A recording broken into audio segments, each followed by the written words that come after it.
What is up, guys? Welcome back to the channel, and the fans are back in town. We felt the electricity this week for WWE on SmackDown, so today we're talking everything that went down on that show, and of course keeping you up to date on all the latest wrestling news, rumors, and latest reports. Major reports on what's to happen at this weekend's Money in the Bank pay-per-view, and the next major feud that WWE is planning for Raw. Latest update in regards to Becky Lynch, WWE screwing over WWE 2K22 once again, and much more. Before we get into it though, make sure you guys have those notifications turned on to, as always, be up to date on all the latest wrestling and WWE 2K22 news coverage. Before getting into SmackDown, we got some news to discuss heading into the Money in the Bank pay-per-view and what is going to be happening right after to set up SummerSlam. And this new, I'm not necessarily too excited for. As we know, WWE is set to bring back a lot of superstars this summer, and new reports indicate that one of those is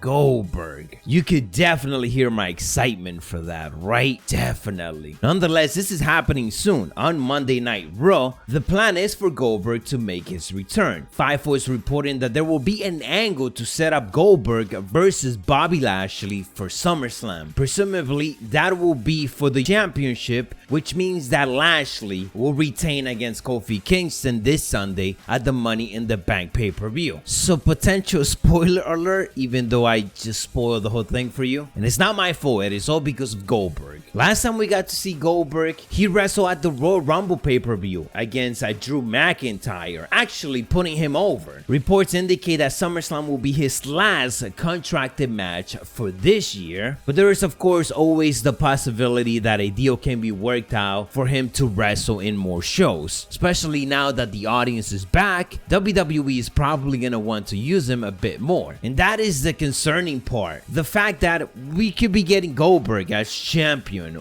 once again. It is literally our biggest fear every single time that this man's return. And I said it before, I don't mind if WWE makes him return and put him up against one of the top guys. That's completely fine. But it is scary because every single time they put him against the champion, it's like the only thing that the creative team knows how to do. We don't need this man to once again end a younger talent title reign. We've seen it enough already. Kevin Owens, The Fiend, all of which never got that rematch too. The other big news heading into the Money in the Bank pay-per-view is not a surprise, but reports are indicating that former WWE champion Becky Lynch is set to be backstage at the Money in the Bank pay-per-view this weekend. Becky Lynch is actually looking ready to compete, ripped up and in her best shape ever, so I can't wait to see that return go down. It's interesting to note that Becky Lynch hasn't been seen on WWE television since May 2020, that being the Raw after the Money in the Bank pay-per-view. So it's fitting for her to make that return on that same pay-per-view or on the night after. Let's see what plans WWE has, because we know that she has been hanging around in the backstage for a couple of weeks now. So it's just a matter of time before they get it done and insert it into a major storyline. One of the biggest highlights from this week's SmackDown was the Prince Finn Balor making his return. If you guys been watching NXT over the past year, then you know Finn Balor been busy over there. And it's awesome for him to be the guy that keep coming back and forth between the brands like this, making NXT even more significant. And an update to this quote-unquote call-up, even though it's not a call-up because we are talking about Finn Balor here. Multiple reports do indicate that this is Finn Balor official new home. The move was confirmed on WWE website, and the main reason for all of this is that once again Vince McMahon wanted new faces for Raw and SmackDown as we head into this brand new era with the live audience being back in the arena. So much like the recent call-ups and many of the ones that are going to be happening as we head into the WWE draft right after SummerSlam, WWE wants to introduce new faces or fresh things up a bit on Raw Raw and SmackDown. Some other interesting news and a bit of a problem for WWE 2K22, as once again WWE is making significant changes that will definitely impact the game once it releases. Now, not only is the roster going to be taking a massive hit because of so many superstars getting released over the last year, but once again WWE just switched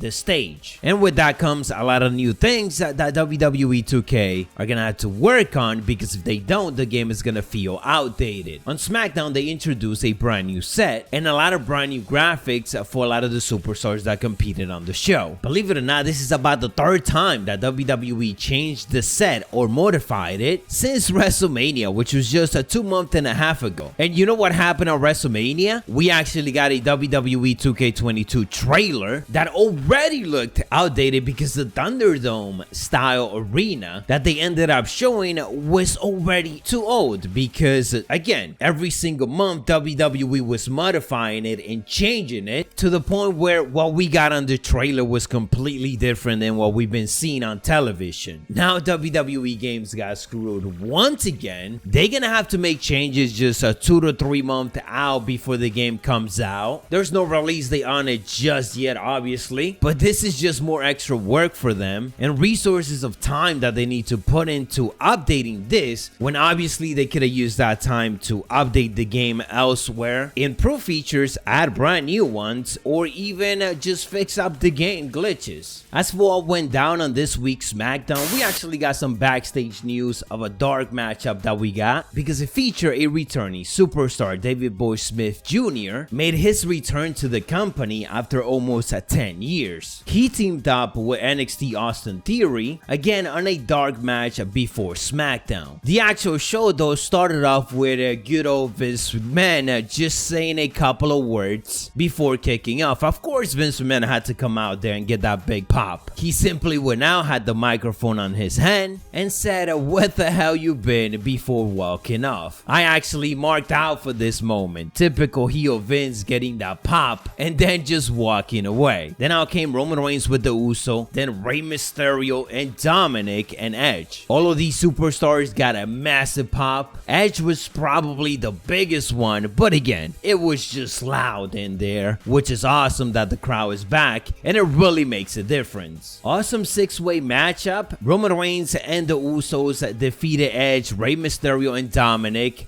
but in the end, Edge got the best of Roman Reigns as he managed to put him in the crossface and humiliated Roman. During this whole match, I really like how WWE had a big focus on Dominic, because they knew that Roman Reigns could get some cheap heat by just attacking him, and that's exactly what they focused on. Roman's reaction was mixed up, but as soon as he started just beating up Dominic, it was so a heel reaction from there. We had Sami Zayn coming out complaining, indicating that everything was a conspiracy, and that is why he is not in the Money in the Bank ladder match. He said that he is not leaving the show until he gets what he wants. And then the crowd explodes because here comes the Prince, Finn Balor, making a return to SmackDown. Sami Zayn is shocked. Nothing much happened here except that, of course, Finn Balor laid him out, and the crowd popped big time. We got Shotzi and Nox defeating WWE Women's Tag Team Champions Natalya and Tamina. So we got the same thing that happened last week, and to make it worse, WWE made this a #1 contendership matchup. Why do you have a #1 contendership matchup? To be against the champion. And why is it the same match that happened last week? Shotzi and Nox already beat them, so technically they should be #1 contenders, but no, instead we get a rematch that is actually a #1 contender. So of course the champions are gonna lose back to back. Now the official title match is going to be a rematch that we already saw 2 weeks in a row. That means that's gonna be the third match. This is honestly probably the only complaint that I have from SmackDown this week. The highlight from this is that after the match, we had Liv Morgan and Selena Vega, who were on commentary, getting involved, and Liv Morgan pretty much getting the best out of everyone and getting some momentum heading into the Money in the Bank ladder match. Bianca Belair defeated Carmella in a SmackDown Women's Championship match. We had Otis attacking Cesaro in the backstage, so that set up a one-on-one match in which Cesaro defeated Otis, but it was by disqualification, as Otis ended up snapping once again. We had Baron Corbin asking for for a donation because he is down bad right now. Out comes Kevin Owens. The crowd is saying stunner. So Kevin Owens does a stunner to Baron Corbin. And we get ready for our main event. Before that main event, the one big ass segment that we did got backstage was Edge letting us know how much ready he is for the Money in the Bank matchup against Roman. He was interrupted by Seth Rollins. So WWE continued to plant the seed for this matchup, which we know is rumored to be happening at SummerSlam. Seth Rollins tells Edge that he wish he wins on Sunday because he cannot wait to get the opportunity to cash in a Money in the Bank briefcase on the man that made that match famous, on Edge himself. And for the main event, we got the fatal four-way between the 4 SmackDown competitors that will be in the Money in the Bank ladder match. It was Kevin Owens versus Big E versus Seth Rollins versus King Nakamura. Unfortunately, this ended up being a very short match. I wanted WWE to give it to us a bit longer, but it was a good tease on what to happen this weekend. Biggest highlight was definitely Kevin Owens jumping off the ladder onto King Nakamura, who was set up by the announce table. As everyone is laid out, Seth Rollins gets back into the ring, does a curb stomp on Big E into the ladder, and then he wins the matchup. He then of course goes up the ladder and gets the Money in the Bank briefcase, which usually means that he's probably not gonna be winning this Sunday unless WWE is swerving us with that. I guess we'll have to wait and see what goes down. I will of course be doing a watch along for Money in the Bank, so make sure that you guys